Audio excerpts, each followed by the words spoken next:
So have you ever like wondered and asked yourself something like, oh hey, is there a god out there in Elden Ring?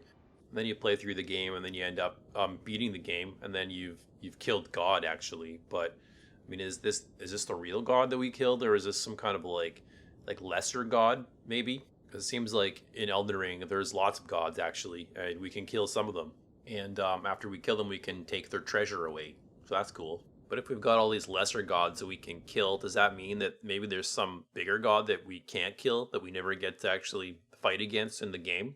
Um, yes, actually. You see, the big boy god that we never get to kill with our sword has a name, actually, and its name is called the Greater Will. But we can also ask, why is this will so great, and what exactly does it will? And we can ask all types of questions, it turns out, but just because we can actually ask a question doesn't mean that there's an answer. But that doesn't mean that we just stop asking, and it doesn't mean that we don't just come up with something and then try to make a YouTube video about it. And this can be kind of like a fun little game that we play in Elden Ring. But, well, believe it or not, there was also a time, like before Elden Ring, where people did kind of the same thing. You see, sometimes people end up having like time to kill and like nothing really to do that's kind of important. And also other people have like terrible crap in their lives that they don't want to think about. And one way to solve these two problems is just that people will make up stories actually. So today's story is going to be kind of like a bunch of stories mashed together. And we're also going to look at some stories that are made about the stories themselves. And in doing this, we're kind of just following in the tradition of other people who have done this, like forever, basically. And hopefully in doing this, like we're going to have a little bit of fun, but we're also going to turn a little bit of like a thinking part on in our brains. And it turns out one way that we can stimulate thinking is by asking questions that don't really have answers. So to kick things off here, let's use our imaginations and travel back in time to before there was ever an internet, to a time where people had to just kind of hang out inside of a cave all day. And inside these caves, besides having like maybe a few rocks they could stack up into a pile, there was kind of like nothing really to be entertained by. Well, I mean almost nothing. There was fire. And it turns out fire has some properties that we like. We can use it to cook our food. We can keep warm with the fire, and we can also use it to like light up our dank dark caves. And so one day in a cave, not so different from this, there was a human in there. This human didn't have very much to do on this day, so they kind of just let their imagination wander a little bit. This human noticed that the fire that was lighting up their cave was casting a shadow on the wall, actually. And that if this person made kind of shapes with their hands, they could make things that look like other things. This human held up two fingers in front of the light, and this cast a shadow on the wall that kind of looked like a bunny rabbit. And another human in the cave saw this and they laughed and they thought it was pretty funny. And suddenly, just for a moment, they weren't so mind-numbingly bored inside their cave. And so the imaginations of these two people wandered a little bit more, and they decided to maybe come up with a story about this bunny rabbit. Because there was also like kids in this cave, they decided to come up with kind of like a kid story. And in this way, they were having fun creating a story, and they were also entertaining some kids with their story. And in doing so, they have solved a little bit of a problem. They had given their meaningless cave existence a little bit of meaning by creating something. But then there was another human in the cave who heard this child's story, and they decided to come up with their own story. This person started asking questions about the story, like, what does the story really mean? Who is this bunny rabbit? What are its motives? Does it have a goal? Is the bunny rabbit like me, making up stories, or is it doing something else altogether? And these were, of course, questions that didn't really have an answer because they were just making up stories. But there was something important here because the people making up the stories were just people, so somehow they had to come up with a story, and, well, how they did this was to basically put themselves into the story. And when the second storyteller realized this, they realized that the story was kind of about these people, but also in his interpretation, he was also kind of putting himself into the story. So what was actually happening with all these different humans kind of looking at the story and telling stories and interpreting the stories was they were creating something like a soup of meaning. So somebody brought the carrots, somebody brought the garlic and the chicken flavoring, somebody brought the hot spicy spices, and they all threw it together into one big pot basically. And when all of these flavors combined into something new, they had something interesting. They had a new story to tell.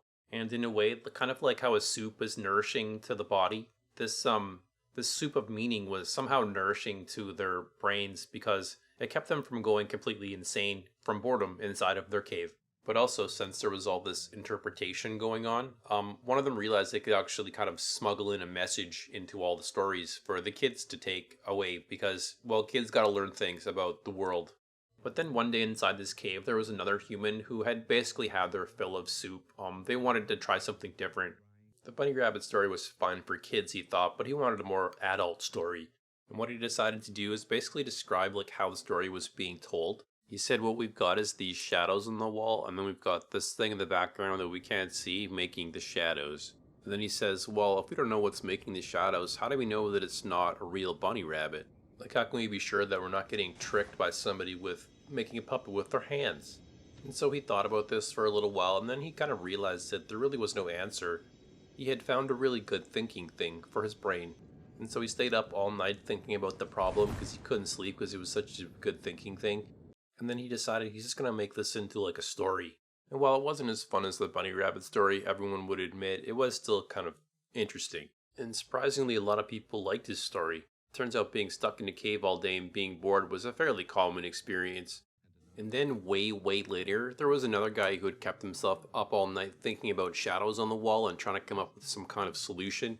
But what he does is notice that there's a guy in the cave, and like the guy's looking at the shadows, and this gives him the idea to point out the fact that there's a guy in there. And just by pointing this out, he makes his own little story. In a way, he kind of puts himself into the story, just like the bunny rabbit people put themselves into their story. And what he says is, well, we can't be sure about the bunny rabbit, or we can't be sure about the shadows on the wall, but we can be sure about the guy. Like, for sure the guy is real, because the guy is like me, and I'm real. And that's what he thought. And you might think, like, wow, that's not really much of a story, but, well, people loved it. Well, certain people loved it. You see, there's a certain type of people who like to think about these problems all day. They go by a few different names, but mostly they're referred to as mole people. These mole people like to just stay in their caves all day thinking about things, and this is what makes them happy, even though people on the outside shun them and think that they're gross. Well, anyway, back to the story. Some more time would elapse, and then another mole person would emerge. Now, this guy had been thinking about that last guy and his imaginary guy. And while he liked what this last guy had done with adding the imaginary guy, he also kind of thought that this was a bit of a problem. See, because all this guy could, come up with was the fact that this guy was real and everything else was like, oh, we don't know. People kind of were freaking out, like they were seeing demons and they were stabbing their fork into the air trying to get, blood. The whole thing, it was a mess. And so this guy's like, whoa, relax, mole people. I got a solution, kind of. He's like, so we know that the guy is real. We know that what he's thinking has to be real because he's thinking it. But like the shadows on the wall, those are, in a way, they're kind of like a thinking. And so he does like all kinds of fancy like word math to try to prove this to people. And eventually they kind of put one and one together. The shadows on the wall are being observed by the guy, and that's kind of happening like in his head. So in a weird way, like the shadows are kind of thoughts. And so we don't really know like what's causing the shadows still. Like that's still a big problem, but at least we know that somehow this experience of seeing the shadows was being created inside the guy's head. And what this does is allow us to take these two seemingly separate events and mash them together into one entity. We've got one side and then another side, and then together they just make a one. And a very nice, convenient way to think about this is just like a coin. The coin has two sides, but it's just one coin. And it turns out this is a very helpful analogy. We'll come back to this later. And so this guy has a lot more to say about thoughts and thinking things, and he does a lot of fancy word math. And we're just going to ignore most of what he says because I don't really understand it. But one other thing that he does say that I do understand that we've got to mention, he tells us that the bunny rabbit in itself, or the thing that's casting the shadows, like we have to just forget about ever understanding that because we can't. All that we have is our shadows on the wall and what we can do inside of our heads with fancy word math. But there was maybe something with this word math that he wasn't explaining where this comes from actually. And while nobody really knew where this comes from, some people actually think that it maybe comes from the bunny rabbit in itself. But luckily for our story, that's a mole hole that we don't have to venture into, so let's just keep on moving. Okay, well, we've only got one more guy in our story to talk about here. He had seen how the last guy had put like one and one together, and that was nice, and he enjoyed that. He wanted to use this word math stuff to solve problems and also to create things inside of his head that were fun to play with. Because sometimes those thinking things were useful to other people, not just moles.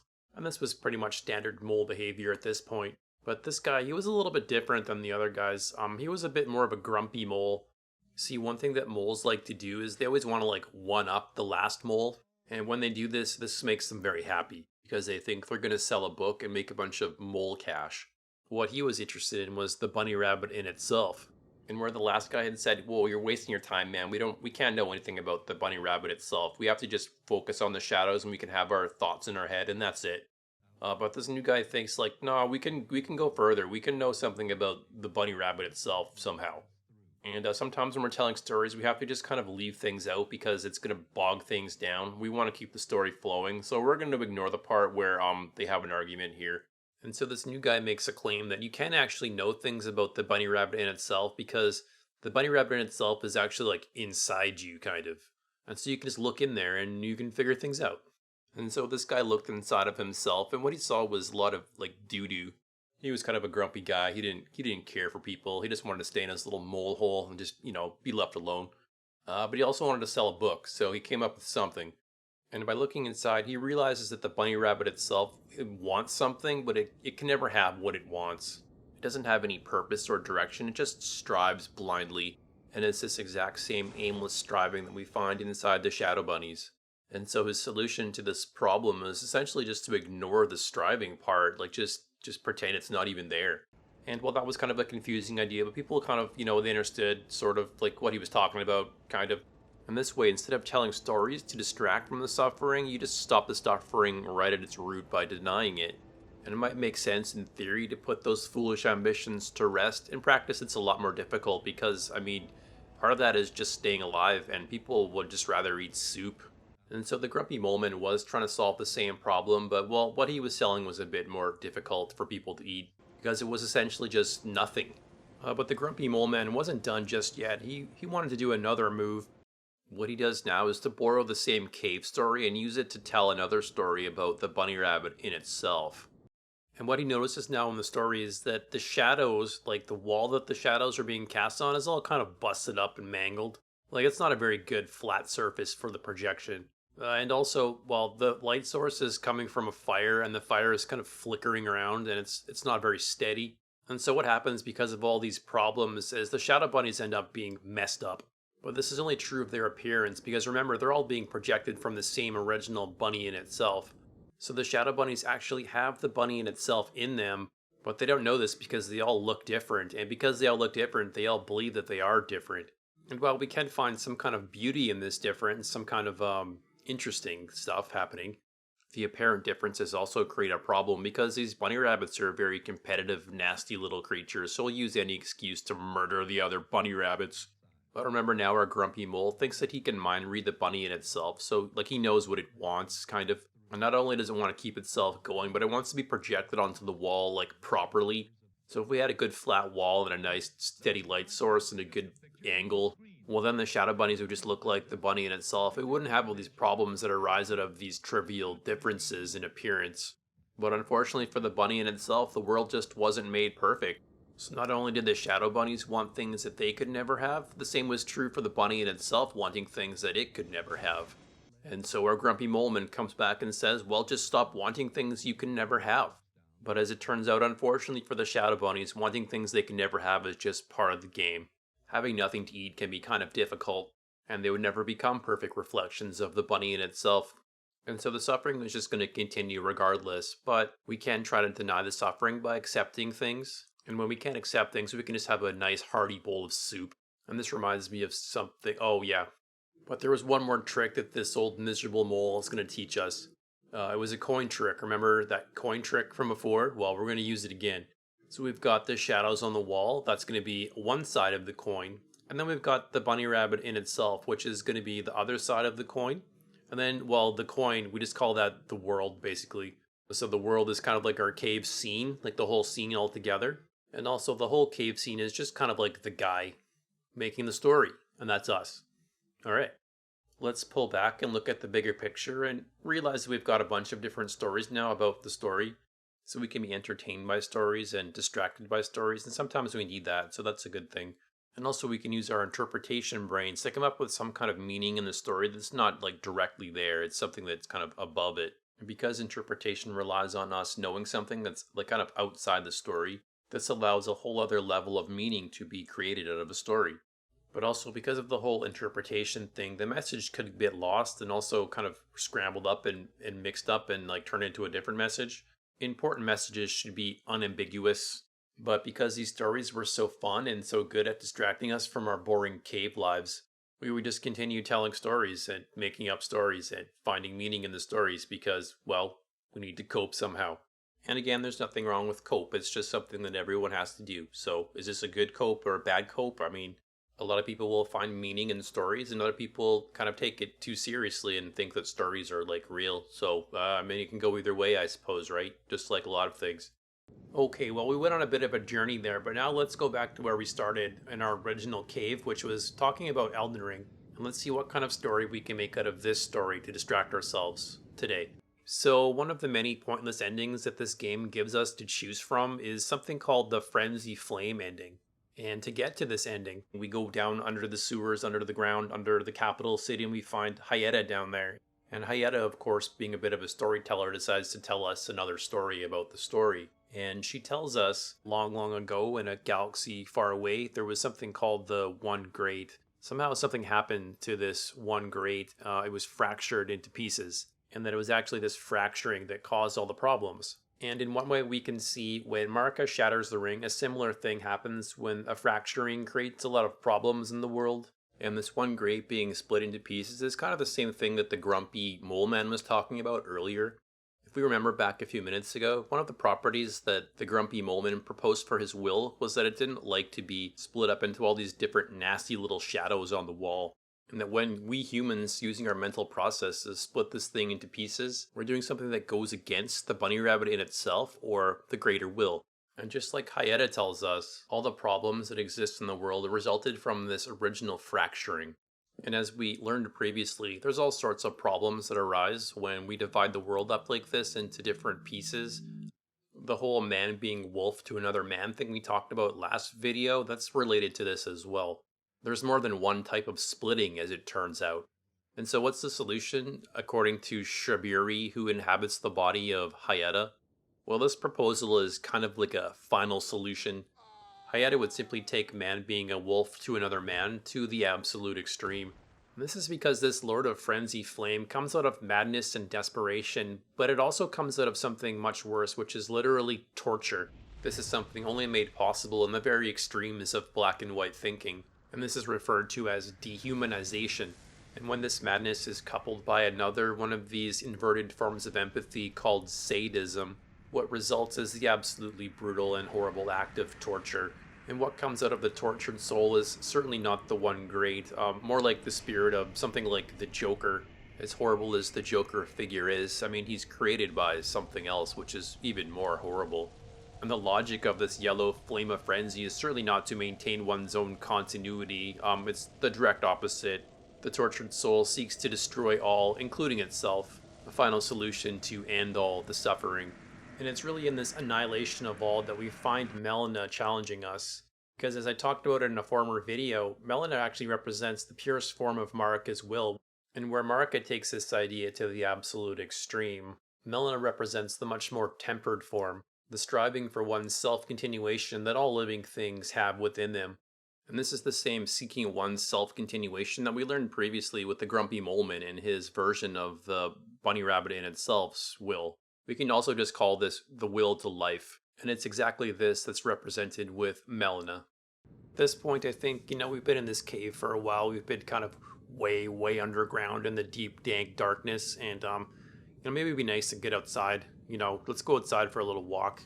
We're gonna go now tell a story basically about going for a walk, pretty much. But again, it's all gonna loop back together. You'll see, we're gonna have a nice loop happening again. And one example of a loop is actually the Elden Ring, but that's not the only ring in town. There's another ring that came before the Elden Ring, which was kind of strange because you would think the Elden Ring is the oldest one, but nope, no, it's not. It's a newer ring. The actual Elden Ring was a ring called the Ring of Power. And the story, of course, that we are referencing now is not Elden Ring, but the Lord of the Elden Ring. What I'm going to do is just give like a really quick version of the story, just in case you don't know the story. We're just going to breeze through it. And yes, spoilers for the end of The Lord of the Rings if you don't want to know.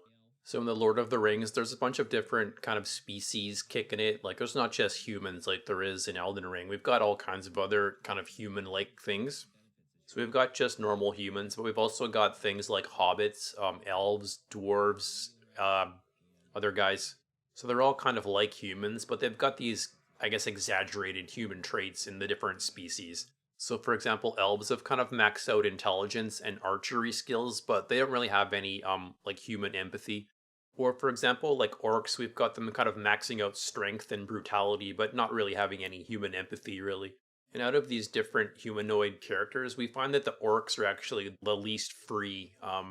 They're sort of enslaved by the Dark Lord, who is known as Sauron. And the biggest parallel between these two stories of Elden Ring and The Lord of the Rings is actually the Sauron character being paired up with Marika. Both of these characters rely on a magical ring for their powers, and both of these rings become a symbol for the rulership of these various species. So Sauron has enslaved these orc figures, but he seeks to enslave all figures. And Marika, in a similar but different way, seeks to control everything in the lands between, which she does. And the actual story of The Lord of the Rings is actually just this kind of a story of going for a walk. In this story, Sauron loses his magical ring, and after a while it ends up in the hands of a hobbit named Bilbo. And if we were to imagine what sort of things hobbits have maxed out of these various traits that can be maxed out in this RPG, I would say probably something like empathy, actually. These hobbits don't have any like hobbit ruler or like hobbit slaves in their village. They just kind of all just kind of hang out and like sing songs and chill and you know they work together to kind of do whatever basic things that they need to survive. And people who live in this kind of extreme equality we sometimes call anarchists. The main sort of anarchist principle is something like, you know, you can do pretty well whatever you want as long as you don't hurt other people, and this actually relies on empathy to work. And because they can exist in this kind of, you know, idealized reciprocal altruism kind of world, they don't have any need for power. Like it's just not needed. The hobbits are, in some sense, very lucky. But very importantly, even though the hobbits have no real need of power themselves, they're still affected by power that comes from other areas in the world.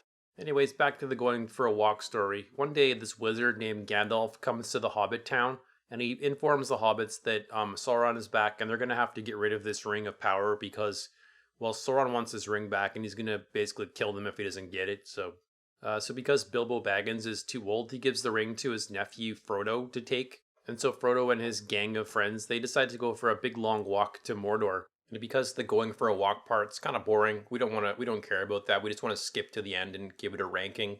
Like this is how we decide if it was a good or a bad story. We'll just boot up Cheat Engine and warp ourselves to Mordor. But by this point, the only people who had made it to Mordor were Sam and Frodo because they were the most lucky.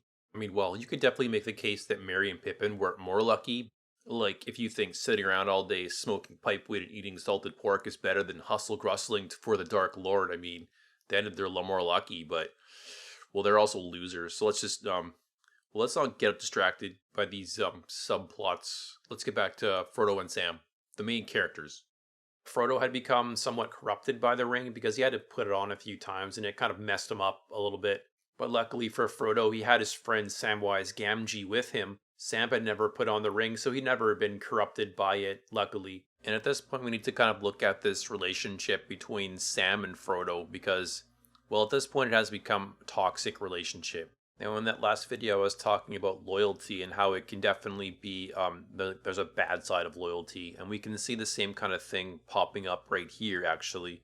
And so let's dissect Mr. Frodo and Sam's relationship a little bit, and we'll see if we can figure out why loyalty is not always a bad thing. Like, it can be good, even in situations where it looks like, I mean, they should just break up. Okay, so in this story, Mr. Frodo has kind of been made bad by holding on to the ring. So Frodo doesn't really want to hold on to the ring. He's kind of been given this job by someone. And because of this job, like if he doesn't get this ring to Mount Doom by next quarter, like the Dark Lord's going to have his ass. And so Frodo's under like a lot of pressure. Sam remains loyal to Mr. Frodo, even though he is being mistreated by him because he cares about him and he has functioning empathy.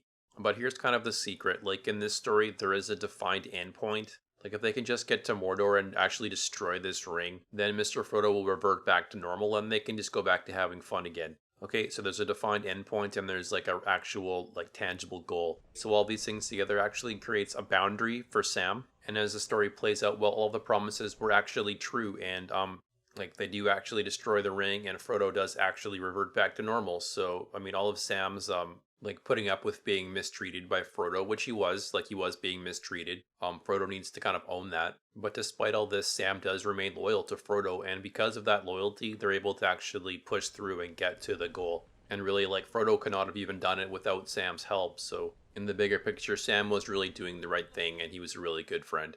But okay, like another alternative here that could have happened, and maybe like this is more like in the real world, there is no Mount Doom, and like after he gets the ring of power to the goal, like there's just going to be like another ring of power that he pulls out probably.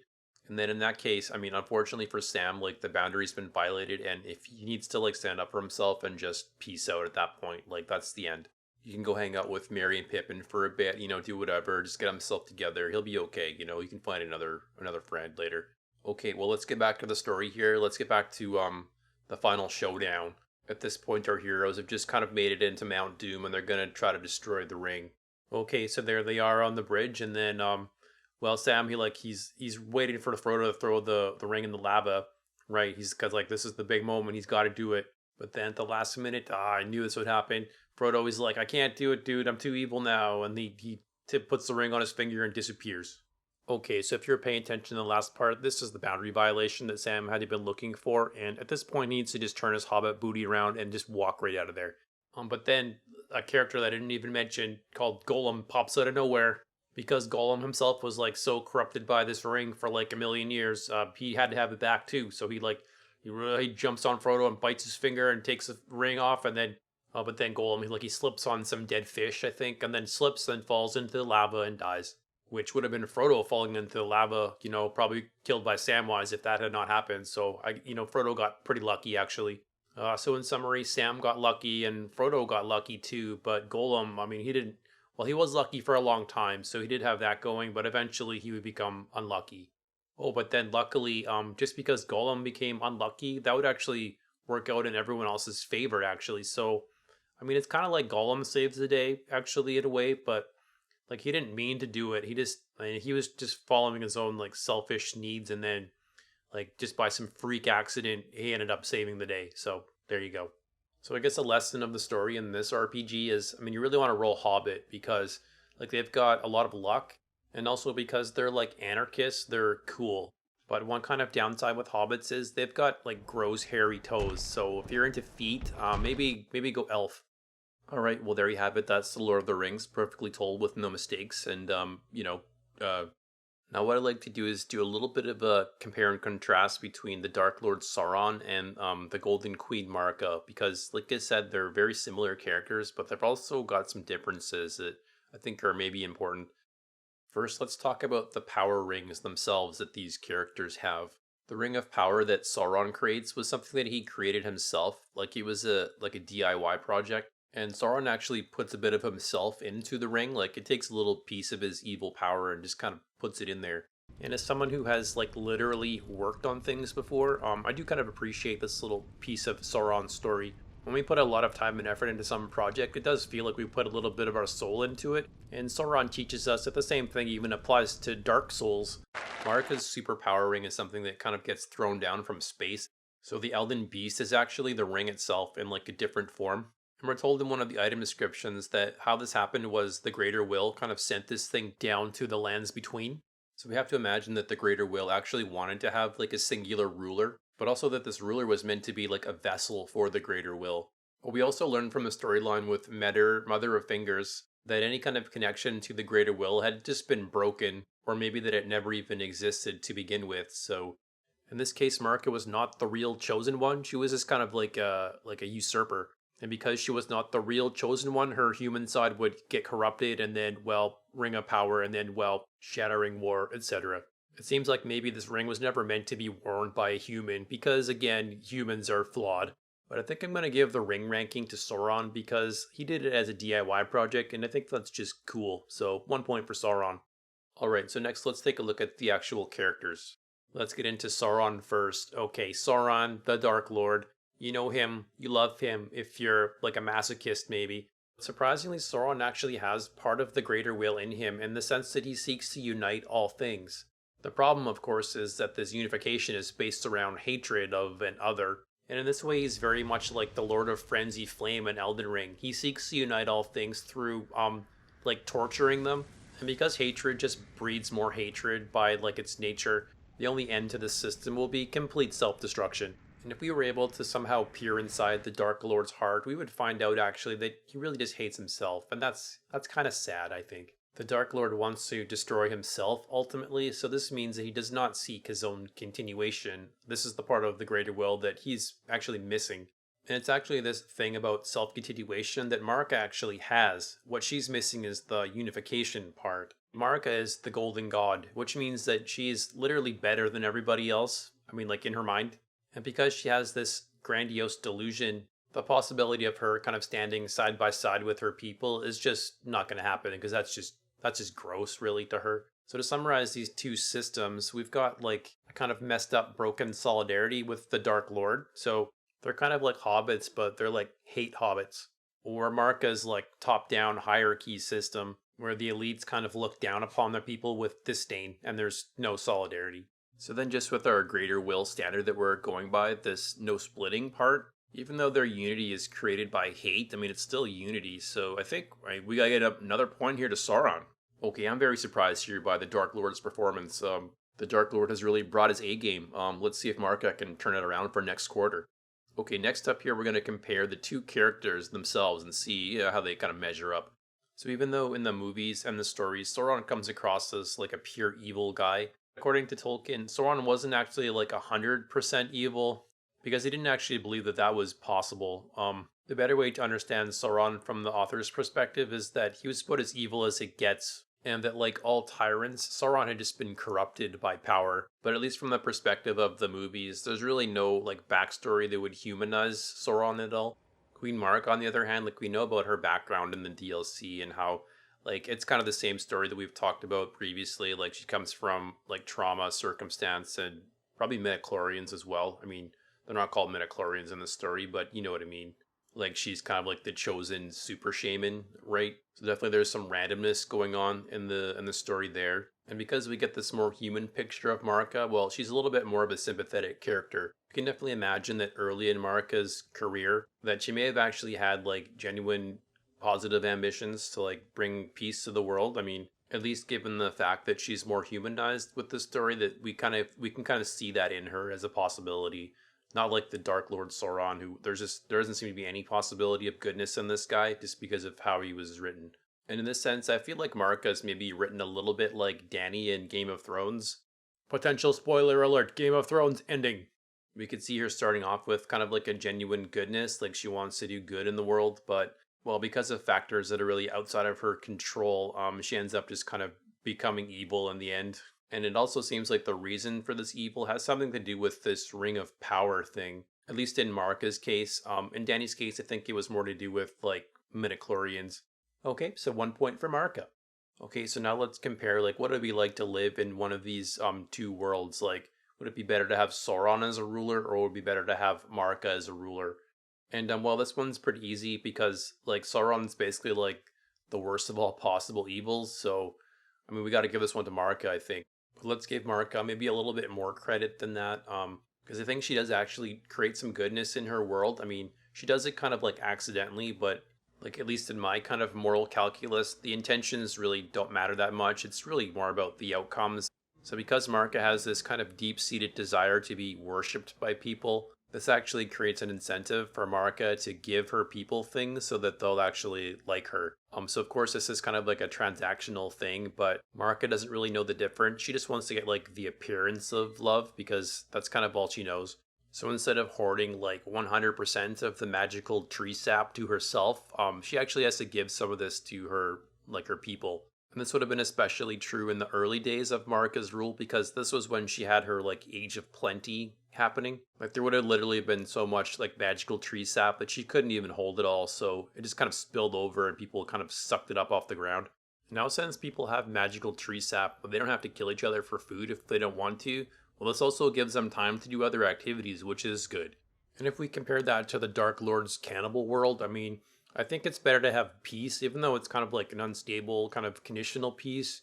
Because if you got to spend all day trying to figure out, who you're going to cannibalize next, I mean, it doesn't leave a lot of time for like arts and crafts. So, okay, now let's look at how both of these rulers eventually come to an end because both of their stories do end in just destruction. Like, doesn't matter which way they get there, they both end up being destroyed. Sauron's case, like his entire thing is just hatred, and that's basically all that he sees in other people. That's kind of his whole power is just pure hatred. And while hatred is a very powerful thing that he can use against people, which is what he does, Sauron's weakness was actually exposed in kind of a combination of Samwise and also just like hatred being used against itself in a weird random way. So without Sam being able to kind of see through his own hatred, he would never have been able to like help Frodo get to the goal. Sam held on to his view of the good part of Frodo, and that was very important. But then it's actually because of Golem and his like undying love for the One Ring that really just kind of like randomly saves the day. So I mean, like in a weird way, it just kind of shows that hatred just ends up destroying itself, and that's kind of how he loses. And even though Sauron's ultimate goal was for him to also be destroyed, he wanted everyone else destroyed too, so he failed. All right, now back to Marika and how she ends up failing. So, like in Marika's case, like if she just had like infinite resources, she probably would have been able to keep her thing going forever, really. But of course, that's delusional, and there is no infinite resources on any planet. Her age of plenty would come to an end, and the magical tree sap would start drying up. And at that point, she was in trouble. From here, she would crank up the propaganda campaign to like make everybody kind of fight against each other and not look at her. And that worked for a while, but eventually they found some solidarity in their hatred. And, well, at this point, like, Vare shows up and he's like, hey, I got a plan. And people were rightfully suspicious of Cannibal Vare. And here it's kind of hard to figure out, like, what happens next exactly, but we do more or less know how it ends. When Marika has her game kind of exposed by Ronnie, suddenly Marika's vision of herself as this perfect, infallible being is shattered. And, well, when this happens, she kind of just morphs into Sauron. It turns out that underneath that golden shine was something very much just like the Dark Lord. She shatters the ring and everybody's pent up secret hatred just kind of bubbles up to the top, and then, well, we're back in kind of Sauron world. But okay, because Marika was able to kind of provide like the basics for people for a long time, I mean, we don't know how long, but it was for some time. She created peace and order in her own kind of weird way, so I mean, it's better than nothing. So I think it's kind of a close call, but I think in the end, Marika wins. Okay, well, even while Marika is definitely preferable to the Lord of Darkness or the Lord of Frenzy Flame, she still leaves a lot to be desired, really. In neither story do we get someone who would represent the greater will. This type of leader would unite all people in some kind of positive solidarity, and would also seek the continuation of all people for as long as possible, and not just we ourselves, but like, future people. And while we might want to hold on to these ideals for some future, if we learn nothing else from history as well as these stories, it's that there is no chosen ones. All we have is human beings to pick from, and human beings are flawed creatures. And it's these flaws, and especially the dark side of human nature, that just gets amplified with rings of power. And you might be thinking, well, why can't we just pick like better rulers to be our rulers then? Like, why do we always have to pick Saurons and Marikas? And to see why this is, let's do a little summary now, just to put it all in one package so it's easily digestible. First things first here, we're talking about power in these stories. So power corrupts, and absolute power corrupts absolutely, that old story. But hey, are we giving power a bad rap when we say that? Because without this power, like, would we really have order in the world? It seems like the answer is no. We're not hobbits, we're humans, and humans have a dark side. And when the dark side gets out of control, well, people die. So at the very least, we need power to come in and step on the dark side whenever it gets out of control. Okay, so there's a need for power. But that's just part one. We also got to talk about this ring. So there's a number of ways we can interpret the ring. It could be like a loop that we're stuck in, like an infinite recursive loop that we just can't get out of. That's one version. Another version is to think of like a partnership. I mean, like a wedding ring kind of thing. or if you will, a type of social contract. Social contracts create things that are real in the world, but they're only real because we agree that they're real, like laws, money, etc. And one thing that these types of social contracts end up creating are things called institutions. And the most common way of organizing an institution throughout history has been the pyramid. And while some types of pyramids are fairly stable and they don't try to really, grow and become bigger pyramids, other types of pyramids are driven by a kind of like a flame of ambition sort of thing, where they want to be the number one, biggest, and bestest of all the pyramids. Some of these pyramids get bigger by doing good things that people like. Other pyramids don't care how they get bigger, they just get bigger by any means necessary. So if that means killing everyone to get bigger, that's what they do. And who's running these pyramids? Like, who's on the very, very tippity top? Well, typically it's somebody like Sauron or Marika, driven to madness by the flame of ambition. So really, it's like the very people that we have, like, these institutions to protect us against. They end up just running the institutions. In some pyramids, they try to prevent this, and others don't because it's not in their interest to do so. And so what happens in history is, like, a bunch of different pyramids are all trying to destroy each other and become like the king pyramid. In the process, like, billions and billions of bricks get destroyed, but I mean, that's just history, I guess. It's just the price that these bricks have to pay for order. Okay, great. So back to the story. Sauron's trying to just be like the biggest pyramid in the land, and like that's his goal, just to be the one pyramid. And kind of the same thing with Marika. She wants to be the one pyramid, but she actually succeeds and she becomes the one pyramid. So, right. And so since Marika wins, we get to see how her pyramid goes. Like she runs this thing for a while. It seems like it's okay, and then, well, eventually she runs out of magical tree sap, and then the whole thing falls apart at the end. And so we can pull back down, do a little bit of a meta move, and ask ourselves some simple questions like, hey, was this a good plan? Like, did this work out well for everybody? And of course, there's no simple answers. Black and white stories don't exist. This is more of a gray area story with, complicated things going on. But let's just look at these hobbits one more time before we leave this discussion. Because the hobbits didn't organize themselves into a pyramid. They had something called anarchism, remember? We might think, hey, that sounds pretty good. Like, they're just basically camping. They're just having a good time. Empathy brain is switched on. There's a solidarity and a togetherness happening, and they work together to continue their own existence. So what's the problem? Well, we also said that the hobbits are very lucky. Not only do they have Gandalf and some elves like looking out for them, but it also seems like for whatever reason Sauron and the orcs never show up at their front door to slaughter everybody. It seems like the focused laser beam that comes out of a pyramid might always have some kind of military advantage over the scattered hobbits. And so as long as we live in pyramid world, there's really no place for hobbit villages. And that's essentially the world that we live in. But then it's like, if we know that the pyramid just ends up with everybody being dead in the end, like, why do we keep doing it? Maybe those hobbits are onto something? Like, maybe we should try to be more hobbit-like? But we're already looping again. We've already been here. We know that we're not hobbits. We know that we're humans, and we've got a dark side, which means that we've got Markas and Saurons, who maybe could have been like hobbits, but because of trauma, circumstance, and metachlorians really separate themselves out. And one of the differences they have from hobbits is having that empathy brain shut off. And so one obvious answer would be, we gotta turn that thing back on, right? But unfortunately in Pyramid World, having an empathy brain turned on can be kind of a disadvantage when you're trying to get that ring of power. Pyramid World wants to create more Markas and Saurons, not less. And of course, Markas and Saurons are the exact type of people who will just kill everyone and not even care about it. And that's the infinite loop that we're all stuck in, called the Ring of Power. Well, we've almost reached the end here, so at this point I'd like to loop back to the beginning again. There's a little bit more story to tell about those stories that we started telling ourselves inside of caves. Well, these stories where we have like Marikas and Saurons and these types of fire and brimstone things, I mean, they're a lot of fun. Like, we could admit that they're a lot of fun, I think. But, well, sometimes people get really into the stories. They kind of think that they're real, and this can be a big problem because, like, if someone else just has a different story, well, then they have to be wrong. And if they're wrong, they must be bad. And if they're bad, well, they must be Sauron. And if they're Saurons, then it's like, well, we're gonna be the hero that this city deserves. And so on.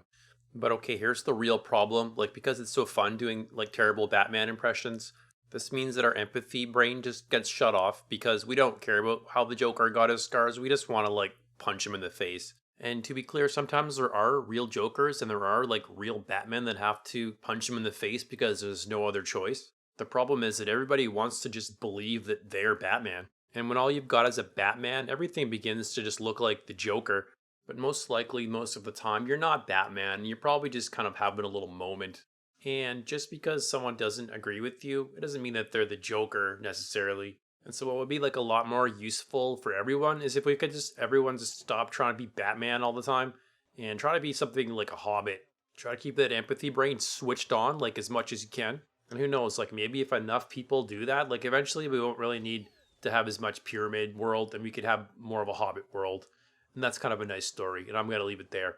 Thanks for being here. Please remember to click on like and subscribe and have a good whatever you're doing, as long as you're not trying to do something nasty like a little nasty shadow bunny. And if you are doing something nasty and you're not going to stop, well,